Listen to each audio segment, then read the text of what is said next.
இறையேசுவில் எனக்கு மிகவும் பிரியமான சகோதர சகோதரிகளே, உங்கள் அனைவருக்கும் இறைமகன் இயேசுடைய அன்பும் அருளும் ஆசிரும் நிறைவாக கிடைப்பதாக. இன்று தவக்காலத்தின் 4வது நாளில் அடியெடுத்து வைத்திருக்கின்றோம். இறைவனுக்கு நன்றி கூறுவோம். இன்றைய இறை வார்த்தையும் எங்களுடைய சபையின் பாதுகாவலரான புனித பிரான்சிஸ்கு சலேசியாரும் நம்மை தொடர்ந்து இந்த தவக்காலத்தில் ஆன்மீக பயணத்தில் அவர்களுடைய நற்குணங்களோடும் நற்பண்புகளோடும் நற்சிந்தனைகளோடும் நம்மை அழைத்து செல்கின்றார்கள். இன்றைய முதல் வாசகத்தை எடுத்து பார்த்தோம் என்றால் இறைவாக்கினர் எசையா புத்தகத்திலிருந்து எடுக்கப்பட்டிருக்கின்றது. இறைவாக்கினர் எசையா ஆண்டவராய கடவுளுடைய உடனிருப்பையும் ஆண்டவராய கடவுளின் வழி நடத்துதலையும் அந்த உடனிருப்பையும் வழி நடத்துதலையும் பற்றி நமக்கு எடுத்துரைக்கின்றார்.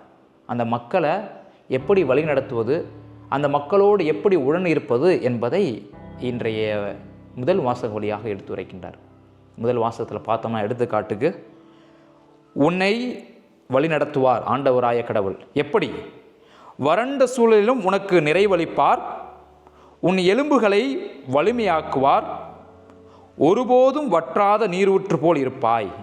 அதுதான் இன்றைக்கி நமக்கு அவர் கொடுக்கிறது.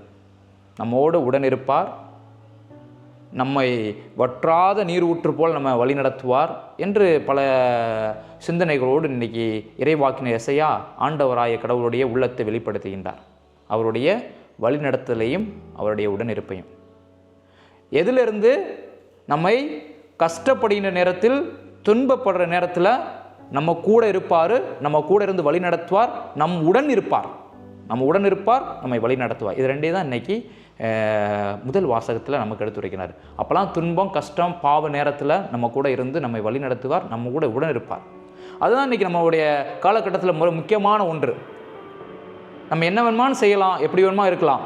ஆனால் ஒருவர் கஷ்டப்படும் நேரத்தில் நம்முடைய உடனிருப்பும் நம்முடைய வழி நடத்தலும் கண்டிப்பாக முக்கியம். ஒரு குடும்பமாக இருக்கட்டும், நம்ம வாழ்கிற இந்த சமுதாயமாக இருக்கட்டும், ஒருத்தவங்க கஷ்டப்படுற நேரத்தில் நம்முடைய உடனிருப்பும் நம்முடைய வழி நடத்துதலும் கண்டிப்பாக அவங்களுக்கு முக்கியமான ஒன்றாக இருக்கின்றது. தொடர்ந்து நற்செய்தியை பார்த்தோம் என்றால் இறைமகன் இயேசு, நான் பாவிகளை தான் தேடி வந்தேன், நேர்மையாளர்களை யாரையும் தேடி வரல அப்படின்னு சொல்கிறார். பாவிகளை தான் தேடி வந்தார்.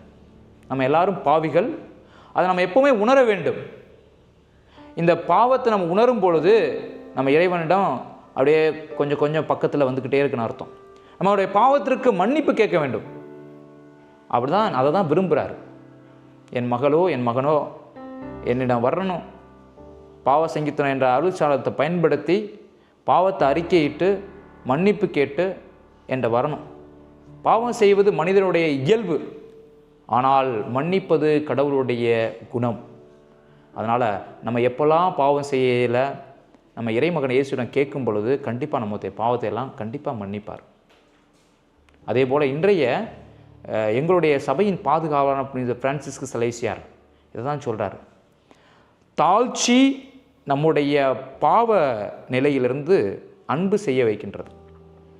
நம்ம தாழ்ச்சியோடு இருக்கும் பொழுது இந்த பாவ நிலை அழிக்கப்பட்டு நாம் கடவுளையும் நம்மோடு இருப்பவர்களையும் அன்பு செய்ய நமக்கு உதவுகின்றது, நம்மை அழைத்து செல்கின்றது. அதனால் இன்றைய நாளில் புனித பிரான்சிஸ்கு சலேசியார் இந்த முதல் வாசகத்தில் ஆண்டவராய கடவுளுடைய உடனிருப்பையும் அவர் வழிநடத்துவதையும் பார்த்தோம். இங்கே நற்செய்தியில் இறைமகன் இயேசு, நான் பாவிகளை தான் தேடி வந்தேன், நேர்மையாளர்களை தேடி வரல. அந்த பாவத்திற்கு மன்னிப்பு கேட்க சொல்கிறாரு. பாவத்தில் உள்ளவங்க வரணும், அவர்கிட்ட தங்கணும், அவர் கூட குடிகொள்ளணும்னு சொல்கிறாரு. இன்றைக்கி சிறப்பாக புனித பிரான்சிஸ்கு சலேசியாருடைய சிந்தனையில் தாழ்ச்சியை பற்றி இந்த நாட்களில் பார்த்துக்கிருக்கோம். தாழ்ச்சி நம்முடைய பாவ நிலையிலிருந்து கடவுளை அன்பு செய்ய அழைக்கின்றது. அதாவது நம்மோடு இருப்பவர்களை எல்லாம் அன்பு செய்வதற்கு அழைக்கின்றது. தாழ்ச்சி நம்முடைய பாவ நிலையை ஒழித்து விடுகின்றது. இதற்காக இந்த நாளில் சிறப்பாக தொடர்ந்து மன்றாடுவோம். இறைவன் என்றென்றும் வாழ்த்தப்படுவாராக. ஆமேன்.